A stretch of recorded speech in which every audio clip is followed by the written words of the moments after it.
You know, to God be the glory, great things He has done. Yes. You know, from I was 16 years old, my father has turned his back on me. Because he filed for me and I got pregnant and he just go away with the filing and turn his back on me. New Year's Eve night, while I was at church, that is one of the 23 things I wrote on that petition. For it, I had to have some challenge that back with me. And church, I'm telling you, from ever since that day I write that petition, my father has been Jesus. So much I've been hearing everything from him. I have 5 kids and my father don't know none of the 5 of them. And I'm telling you, saints, it's all about me and my children.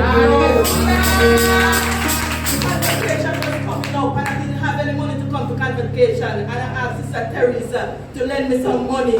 My house was also running out of some things. And Sister Teresa said, yes, I'm going to lend you the money. Tuesday before convention, I was at home in the house sitting down and I hear a little ping on the phone. And when I look at the phone, I